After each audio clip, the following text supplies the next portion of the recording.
కొన్ని కారణాలు చెప్తున్నారండి వీళ్ళు. నష్టాల్లో ఉన్నాయి, ప్రభుత్వానికి భారం అవుతున్నాయి అనే కారణంతో కొన్ని అమ్మే ప్రయత్నం చేస్తారు కొన్ని ప్రభుత్వ రంగ సంస్థల్లో. అట్లాంటి నష్టాలను ఏమైనా చూస్తుందా జేఏసీ, లేకపోతే లాభాల్లో ఉందా? పరిస్థితి ఏంది? అందుకే నేను మీకు ఒక చిన్న వివరణ ఇచ్చాను. ప్రభుత్వం పెట్టిన పెట్టుబడి 1971లో 19.5 కోట్లు, అంటే 19.5 కోట్లు ప్రభుత్వం పెట్టి. అప్పటి నుంచి ఈ జిఐసి ఆఫ్ ఇండియా ప్రభుత్వానికి అనేక సంవత్సరాల పాటు ప్రైవేట్ కంపెనీలు వచ్చే ముందు వరకు డివిడెండ్ అని ప్రభుత్వ యజమాని కాబట్టి సంపాదించిన లాభం మీద డివిడెండ్ యజమానికి చెల్లించారు. అది చెల్లిస్తూనే ఉన్నారు.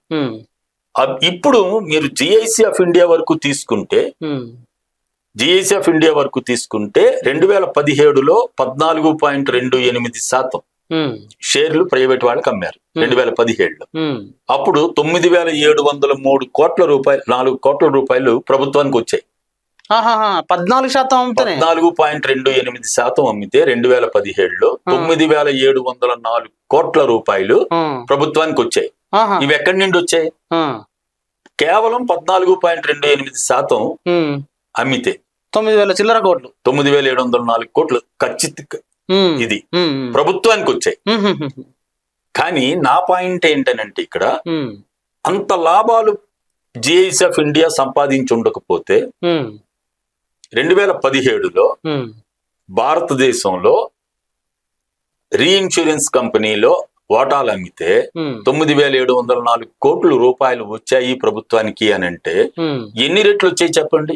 అందుకే మీకు 1971లో కేవలం 19.5 కోట్లు, అది కూడా 5 కంపెనీల్లో. కానీ ఇక్కడ వాటా ఎంత అమ్మారు? ఒక కంపెనీలో 14.28% అమ్మితే 9,704 కోట్లు వచ్చాయి. ఇది కదా మనం గమనించాలి. రెండోది 2023-24 మనం కరెంట్ ఫైనాన్షియల్ ఇయర్ లో ఉన్నాం. 2023-24లో జిఐసి ఆఫ్ ఇండియా ఆర్జించిన స్థూల లాభం అంటే ప్రాఫిట్ బిఫోర్ ట్యాక్స్ అంటాం, లేదా గ్రాస్ ప్రాఫిట్ అనొచ్చు, భాష ఏదైనా, లాభం ఆర్జించింది 7,878 కోట్ల రూపాయలు ఒక సంవత్సరానికి. 2023-24 ఆర్థిక సంవత్సరం. నేను గత సంవత్సరాలు చెప్పటం లేదు. ఏది 2000 నుంచి ప్రైవేట్ వాళ్ళతో పోటీ పడుతూ. ఇక్కడ ఇంకో విషయం కూడా ఉంది. 2000 నుంచి జనరల్ ఇన్సూరెన్స్ వ్యాపారం చేయడానికి స్వదేశీ విదేశీ వాటాతో ప్రైవేట్ కంపెనీలు వచ్చాయి తప్ప ఈ రోజు వరకు, అంటే 2024 సెప్టెంబర్ లో ఉన్నాం మనం, ఈ 24 ఏళ్ల పాటు ఒక్క విదేశీ రీఇన్సూరెన్స్ కంపెనీ స్వదేశీ రీఇన్సూరెన్స్ కంపెనీతో భాగస్వామ్యం అయ్యి ఒక్క ప్రైవేట్ కంపెనీ రాలేదు. ఇప్పటికీ రీఇన్సూరెన్స్ వ్యాపారంలో భారతదేశంలో ప్రభుత్వ రంగంగా ఉన్న జిఐసి ఆఫ్ ఇండియాయే ఉంది. ఇది గొప్ప కీలకమైన విషయం. రెండోది, జిఐసి ఆఫ్ ఇండియా 71 నుంచి ఈవెన్ 2000 తర్వాత కూడా ప్రపంచ వ్యాప్తంగా అనేక చోట్ల తన వ్యాపారాన్ని విస్తరించింది, తన ఆఫీసులను ఓపెన్ చేసింది, 3 సబ్సిడరీస్ కలిగి ఉంది, 4 విదేశీ కంపెనీల్లో ఇన్వెస్ట్మెంట్ చేసింది జిఐసి ఆఫ్ ఇండియా. అది కాక మీకు ఈ ఇయర్ ఒక వాటాకి 10 రూపాయలు డివిడెండ్ ఇచ్చింది 2023-24. అంటే అది సుమారు 1,756 కోట్ల రూపాయలు. 1,756 కోట్ల రూపాయలు ఒక్క సంవత్సరానికి 2023-24కి వాటాదారులకి డివిడెండ్ రూపంలో చెల్లించడానికి బోర్డు నిర్ణయం అయింది. ఇప్పుడు చెల్లిస్తారు. ఇది దీని చరిత్ర. రెండోది, వీటి ఆస్తులు మీరు తీసుకుంటే 1,78,286 కోట్లు. మళ్ళీ సార్ ఇప్పుడు 1,78,286 కోట్లు జిఐసి ఆఫ్ ఇండియా తాలూకా ఒక్క కంపెనీ తాలూకా ఆస్తులు. అంటే 71లో పుట్టిన కంపెనీ 19.5 కోట్లతో పుట్టిన కంపెనీ 19.5 కోట్లలో కొంత అమౌంటే అందులో ఉంది. ఇంకా 4 కంపెనీలు మీరు మళ్ళీ అది మిస్ అవ్వదు. మొత్తం 19.5 కోట్లు ఒక కంపెనీలో పెట్టలే, 4 కంపెనీలు హోల్డింగ్ కంపెనీగా పెట్టి మిగతా 4 కంపెనీలు అంటే 5 కంపెనీల్లో పెట్టింది. కానీ ఎంత ఆస్తులు ఒక కంపెనీవి జిఐసి ఆఫ్ ఇండియావి 1,78,286 కోట్లు. అట్లాగే భారతదేశ ప్రభుత్వ ఆదేశాల మేరకు అనేక పథకాల్లో పెట్టిన పెట్టుబడులు 1,40,048 కోట్లు. ఒక్క జిఐసి ఆఫ్ ఇండియా పెట్టింది. మరి ఇందులో కొన్ని ఉద్యోగులు కొన్ని వేల మంది ఉన్నారు, మాకు ఉద్యోగుల మీద ఎక్కువ ఖర్చు అవుతుంది అని అంటే ఈ మొత్తం జిఐసి ఆఫ్ ఇండియాలో ఉన్న ఉద్యోగుల సంఖ్య కేవలం 428.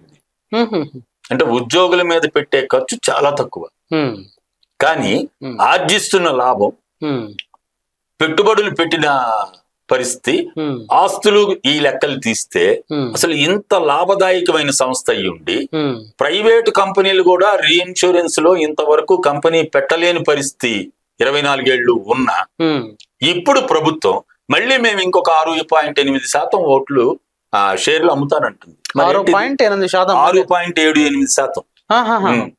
ఇంతకుముందు 14.22 అమ్మారు, ఇప్పుడు 6.78% ఓటాలు అమ్ముతాం, దాని ద్వారా మేము ఇంకో 4,700 కోట్లు సంపాదిస్తామని చెప్పినని ఇప్పుడు ప్రాసెస్ మొదలైంది. నిన్న ఓవర్ సబ్స్క్రైబ్ అయింది. కానీ ఇందులో ఎక్కువ మంది ఎవరు ఓటాలు కొంటున్నారు? ఎవరు కొంటున్నారంటే చిన్నవాళ్ళు కాదు, అందరూ పెద్దవాళ్ళే. అంటే అందులో ఎల్ఐసి ఉంది, జిఐసి ఉంది. జిఐసి వాళ్ళు మిగతా కంపెనీలు ఉన్నాయి, బ్యాంకులు కొన్నాయి, ఫైనాన్షియల్ ఇన్స్టిట్యూషన్స్ కొన్నాయి.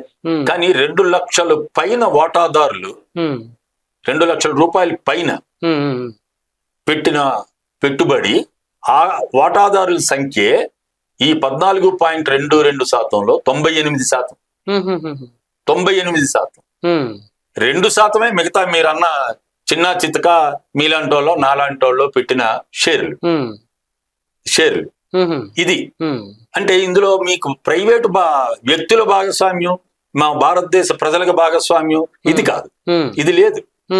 ఇది ఉంటే రివర్స్ లో ఉండాలి. అప్పుడు 98% సామాన్య ప్రజానికో మధ్యతరగతి ప్రజలు వీళ్ళు కలిగి ఉంటే అప్పుడు సామాన్య ప్రజలకి, భారతదేశంలో ఉన్న అందరికీ నేను వాటా అందించాను, అందువలన ఆ ఓటాలు కొనడం వల్ల వాళ్ళకి లాభాలు వస్తే వాళ్ళకి డివిడెండ్ వస్తాయి అని చెప్పినది కాదు. కానీ ఇది ఎవరికి 98%? అదొక భాగం. రెండోది, అసలు ఇప్పుడు వాళ్ళకి డబ్బులు వద్దు అని వాళ్ళ చైర్మన్ గారు చెప్పారు. మా దగ్గరే డబ్బులు ఉన్నాయి, 1,40,000 కోట్ల రూపాయలు మా దగ్గర ఇన్వెస్ట్మెంట్స్ మేము పెడుతున్నాం, మాకు అసలు డబ్బులు అవసరం లేదు, సాల్వెన్సీ బానే ఉంది, వ్యాపారం విస్తరిస్తుంది, మాకు ఎటువంటి ఆర్థిక అవసరాలు లేవని చైర్మన్ గారే ఏప్రిల్లో ఇంటర్వ్యూలో చెప్పారు స్పష్టంగా. మరి వాళ్ళు చెప్పిన తర్వాత ఎందుకు అమ్ముతున్నట్టు ఇప్పుడు అది? అంటే మరి అది విధానంగా పెట్టుకున్నారు. మోడీ గారిలో ప్రభుత్వంలో ఉన్నది ఇప్పుడు 303 నుంచి 240కి తగ్గిన మోడీ గారు ఈ అమ్మే విధానం మార్చడం లేదు. అంటే ప్రభుత్వ రంగాన్ని అమ్మేయాలి. ఎందుకనంటే ఇక్కడ 2 కీలకమైన భాగాలు ఉన్నాయి. ఒకటి, మీకు 1,78,286 కోట్ల ఆస్తులు కలిగిన జిఐసిని మీకు అమ్మడం మొదలు పెడితే ఇది ఎవరి చేతుల్లోకి వెళ్తే పెత్తనం ఈ ఆస్తుల మీద? ప్రైవేట్ వాళ్ళ చేతుల్లోకి వెళ్తాయి. రెండోది, అసలు ఇంతవరకు ప్రైవేట్ కంపెనీ విదేశీ భాగస్వామ్యంతో పెట్టలేకపోయారు, రాలేదు. అటువంటి దాన్ని ఇప్పుడు ప్రైవేట్ వాళ్ళకి అందజేయాలి అన్నది మోడీ గారి కోరిక. ఎందుకనంటే భారతదేశంలో ఇప్పుడు మనం గత 10 ఏళ్ల నుండి చూస్తున్న అనుభవాలు, పేదరికం పెరుగుతుంది, నిరుద్యోగం పెరుగుతుంది, అసమానతలు పెరుగుతున్నాయి.